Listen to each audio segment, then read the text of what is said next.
Hola a todos, ¿cómo están el día de hoy? Espero que se encuentren muy bien. Yo siempre muy feliz y muy agradecida de poder estar con ustedes. Today we're going to do the main differences between Spanish from Spain and Spanish from Latin America. Are you ready? Let's see. I know then probably you're thinking, what, is that possible?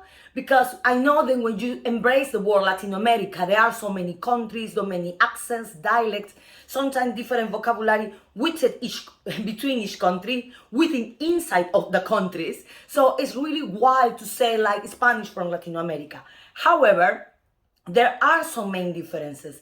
There are some main differences between the Spanish from Spain, or how many people call Castellan. Actually, I have a full video about Español o Castellano, when you can clarify all your doubts about that.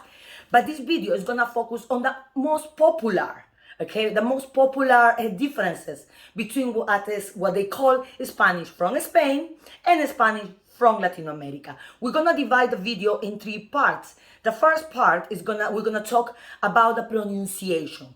I know that at this point probably you're thinking, but it's not the same pronunciation on every Latin country, on every country from Latin America. I know that, but there are one main difference, and that's what we're gonna talk. Also, the second part is gonna be grammar, okay?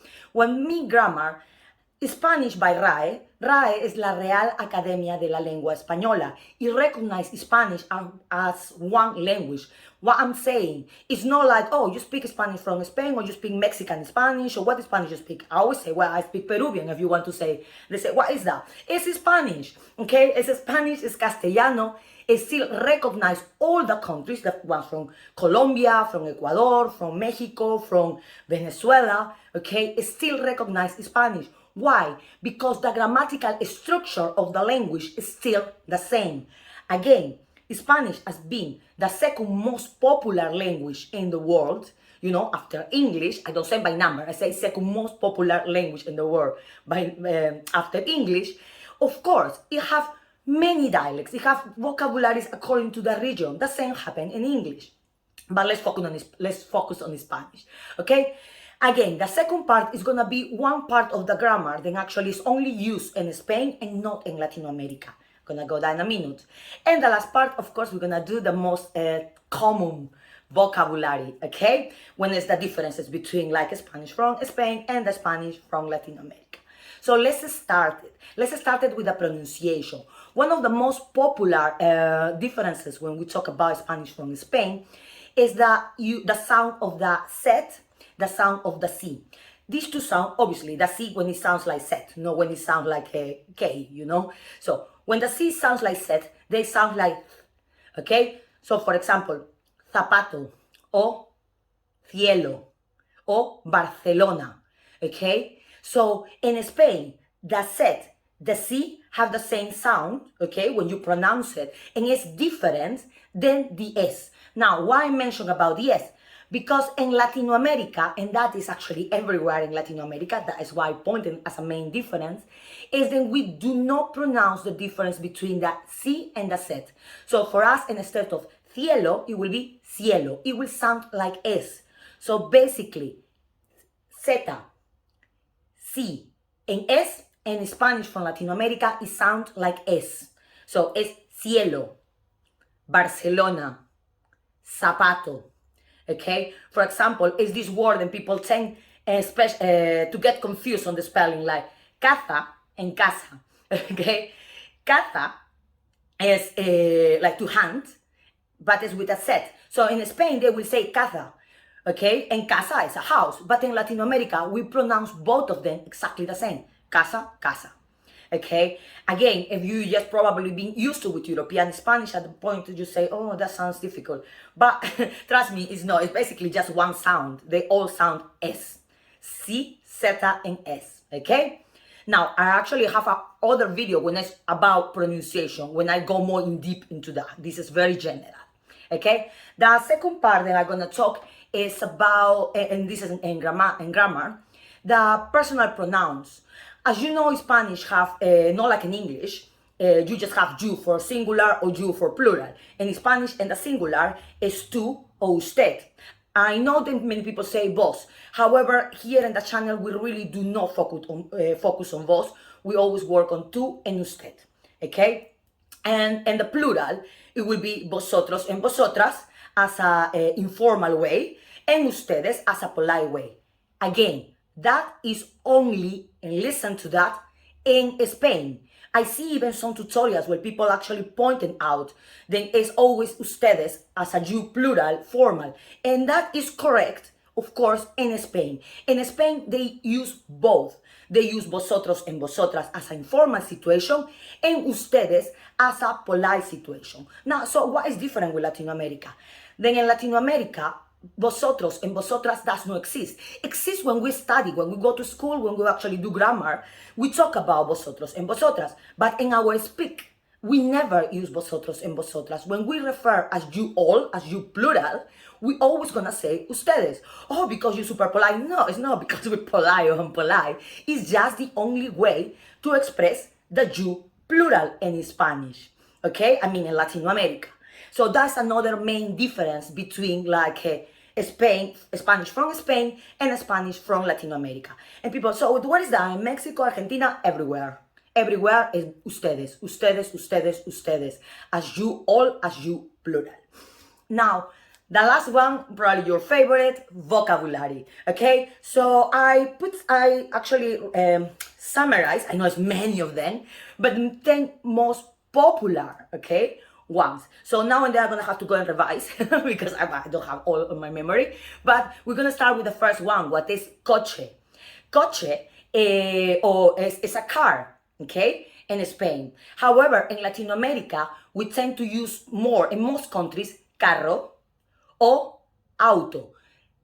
It's countries like in Spain, like in Mexico and in Argentina, I believe as well, when they also use coche.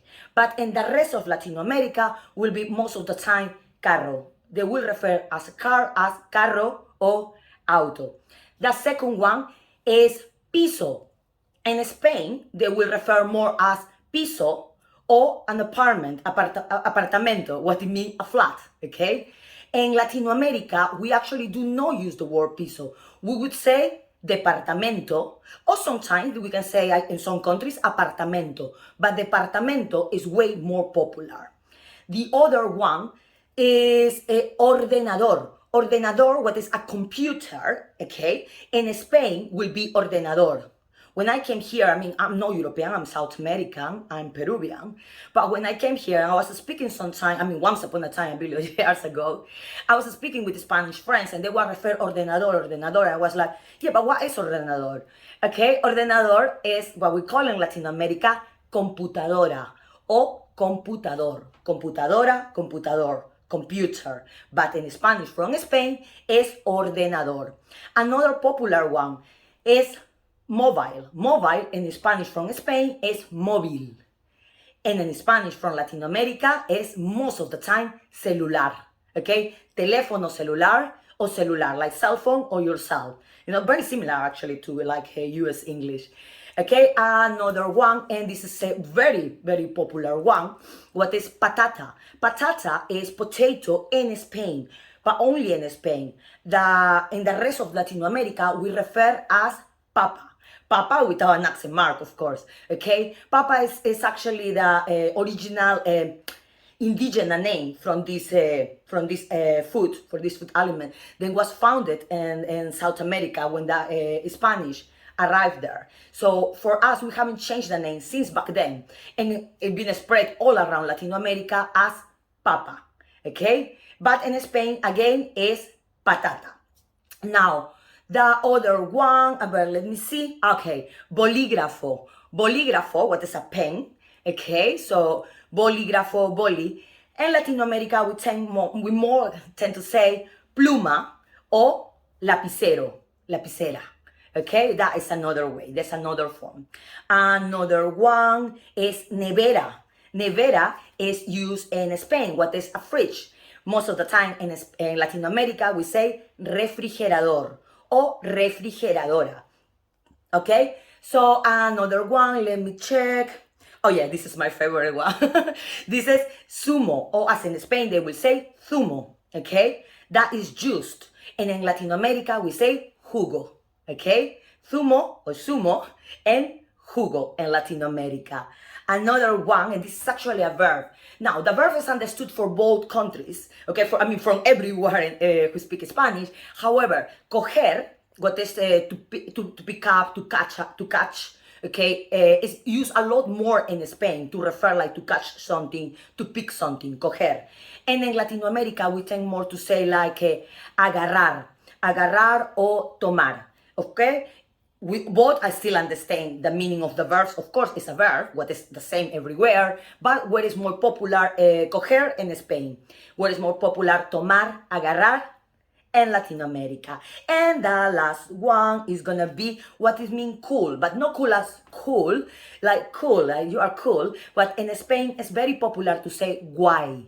And in Latin America, well, there are many ways to say that.